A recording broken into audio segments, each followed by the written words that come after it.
Maliwanag ang tanong ko. Pag ikaw ba ay nasa tamang iglesia na, aanib ka ba sa tamang iglesia? Kahit nasa tamang iglesia ka na, sabi mo hindi, kasi nasa tama na ako. Istan ko yan eh. Aper ka, Mario. O, di ba? Sabi mo, pag magsasamba kami, sabi mo, ang pagsamba ay mabuti. Mabuti, tama yun. Pag kami ba ang magsamba, gumawa ba kami ng mabuti? Sabi mo, mabuti. Bandang huli, binawi mo. Kasi tinanong kita, dahil sa mabuti ang aming ginawang pagsamba, kung yayayain kita, sasama ka ba sa amin? Aanib ka ba sa amin? Hindi, kasi si demonyo kayo. O kita mo? Yan ang pangatwiran na palusot. Walang sense, walang makukuhang liwanag ang mga tagapakinig. Sa debate ka, Mario, wag na wag kang aamin sa stand ng iyong kalaban. Wala kumampi ka sa akin eh. Number 1, kanina pa lang sa bungad ko, hindi na ako aanib sa tamang relihiyon o iglesia dahil sa tama na ako.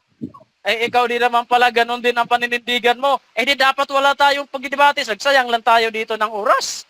Wala naman pala tayong paglalabanan, kaibigang Mario. Kaya, manood ka sa GC namin, magtanong ka doon, wantusawa ka doon. Magtanong, wag ka lang magmura, wag ka lang respeto lang. Kasi ang Kristiyano may respeto yun sa kapwa. Ang MCGI kasi, bantog yan na bastos sa mga GC. Pag lumabas ka dyan sa MCGI, tuturuan ka ng Panginoong Jesucristo kung paano rumispeto sa kapwa mananampalataya. Kahit magkaiba kayo ng paniniwala sa isang area. Ganon ang dapat, Mario. Oh? So, sana itong debate ngayon, magsilbi itong daan para mabuksan.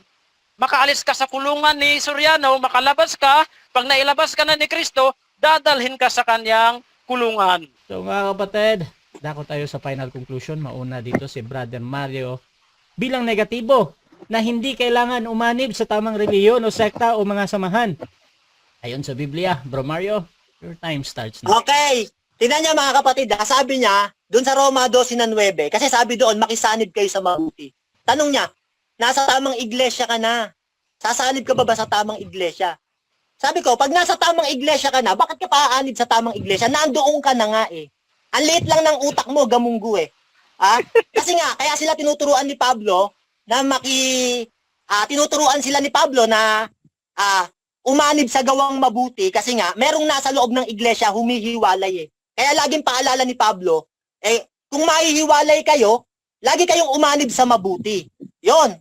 O, di mo yan naiintindihan eh. Kaya kung ikaw nahiwalay ka, ayaw mo nang umanib sa mabuti. Kasi nga, sabi mo kaganina, sabi ng Diyos, wag aanib sa tama eh. Paninindigan mo, sabi mo eh. O, sabi mo yan eh. O, tapos umamin ka ang tao, kailangan pala mag-effort, pananampalataya para siya makaanib. Inamin mo rin. Tapos sabi mo kaganina, pag nabasa ko, aanib sa samahan, talo ka na. Binasa ko kay Moises. Pinapaanib sila sa samahan sa paglilingkod. Sa banal na Biblia Tagalog. Nabasa ko letra por letra eh. Sabi mo, saan mababasa tamang relihiyon dapat aniban? Binasa ko rin. Gawang mabuti aniban at ang relihiyon pagsamba gawang mabuti, paglilingkod. May mga reference ako rito, di ko na sa'yo kung hihingin mo, papakita ko sa'yo lahat. Nabasa ko lahat. Kaya talo ka eh. Lahat ng pinapabasa mo eh. Ito ang hindi mo nasagot, yung tanong ko sa'yo ng una.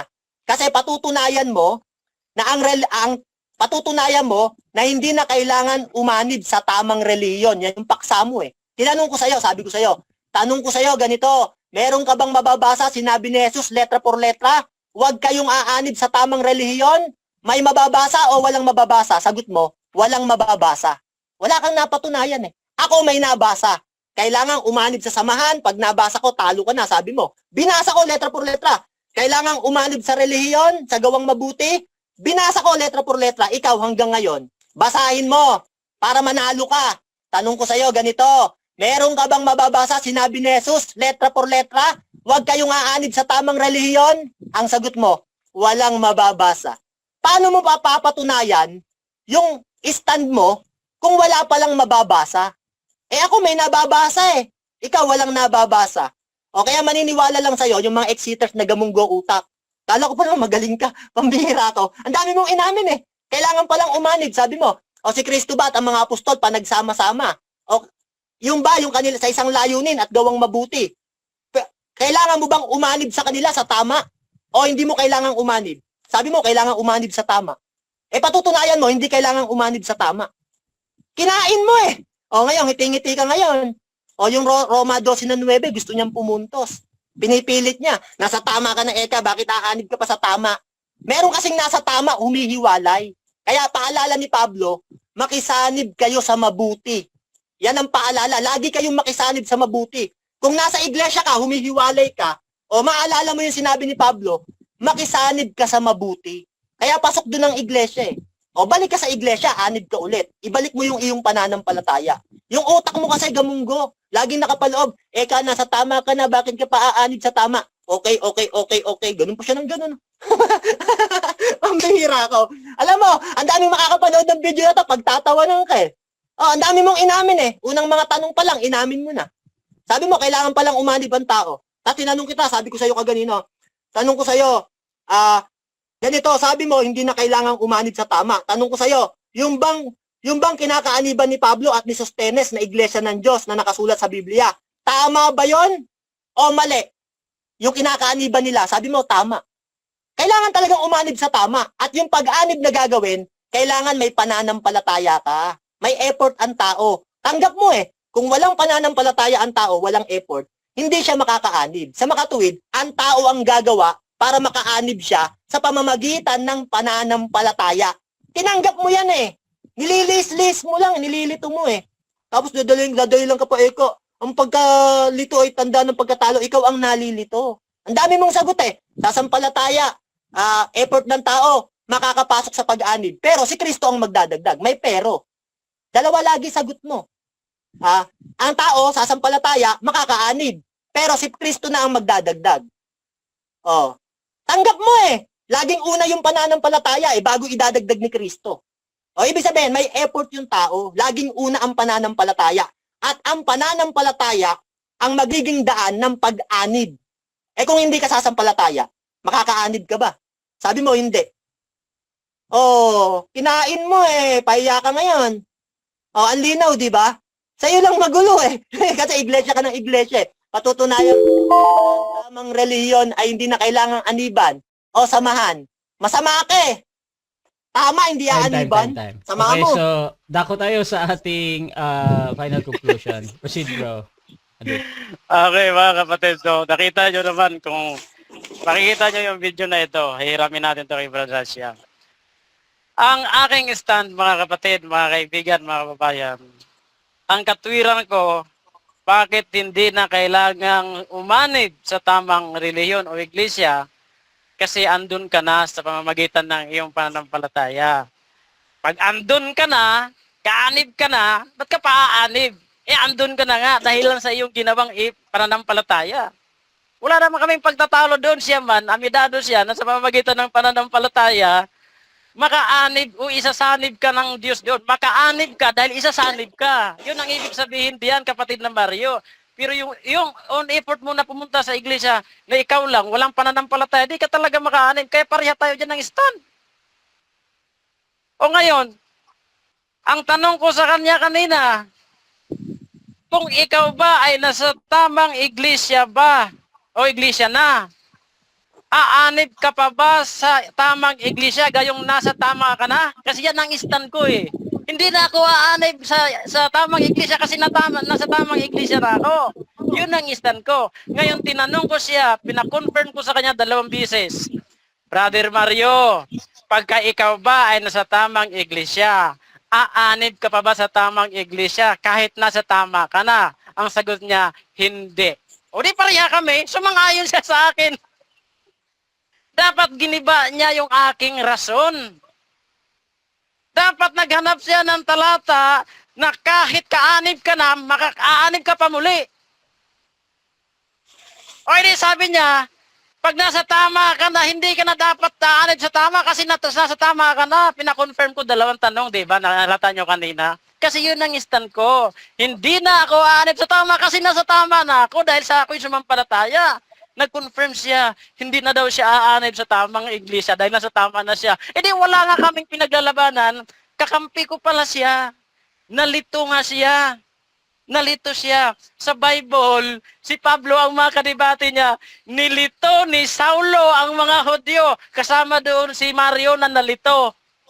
O, ang pagkalito, tanda ng pagkatalo. Pag nalito ka sa stand ko, ibig sabihin talo ka, hindi mo nakuha. Tingnan mo, umamin ka, sumang-ayon ka sa akin.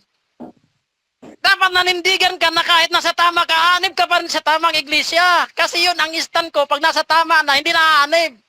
Ikaw negative ka, Mario. Yan ang tamang debate. Ay nako, bagito ka pa sa debate, Mario. Sumang-ayon ka sa akin eh. Wala tayong wala tayong points of arguments pala eh. 2 beses kong tinanong, i-clip ko yan, i-video clip ko yan, Mario. Maliwanag ang tanong ko. Pag ikaw ba ay nasa tamang iglesia na, aanib ka ba sa tamang iglesia? Kahit nasa tamang iglesia ka, nasabi mo hindi, kasi nasa tama na ako. Stand ko yan eh. Aper, Mario. O, di ba? Sabi mo, pag magsasamba kami, sabi mo, ang pagsamba ay mabuti. Mabuti, tama yun. Pag kami ba ang magsamba, gumawa ba kami ng mabuti? Sabi mo, mabuti.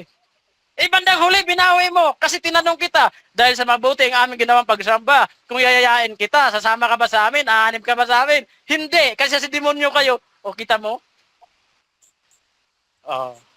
Yan ang pangatwiran na palusot. Walang sense, walang makukuhang liwanag ang mga tagapakinig. Sa debate, Mario, wag kang aamin sa stand ng iyong kalaban. Wala eh, kumampi ka sa akin eh. Number 1, kanina pa lang sa bungad ko, hindi na ako aanib sa tamang relihiyon o iglesia dahil sa tama na ako. Ikaw di naman pala ganun din ang paninindigan mo. Di dapat wala tayong pagdidebate. Sagsayang lang tayo dito ng oras. Wala naman pala tayong paglalabanan, kaibigang Mario. Kaya, manood ka sa GC namin, magtanong ka doon, wantusawa ka doon. Magtanong, wag ka lang magmura, wag ka lang respeto lang. Kasi ang Kristiyano may respeto yun sa kapwa. Ang MCGI kasi, bantog yan na bastos sa mga GC. Pag lumabas ka dyan sa MCGI, tuturuan ka ng Panginoong Jesucristo kung paano rumispeto sa kapwa mananampalataya. Kahit magkaiba kayo ng paniniwala sa isang area. Ganon ang dapat, Mario. Oh? So, sana itong debate ngayon, magsilbi itong daan para mabuksan. Makaalis ka sa kulungan ni Soriano, makalabas ka, pag nailabas ka na ni Kristo, dadalhin ka sa kanyang kulungan. Okay, so dyan nagtatapos mga kapatid ang debate natin between ex-MCGI and MCGI.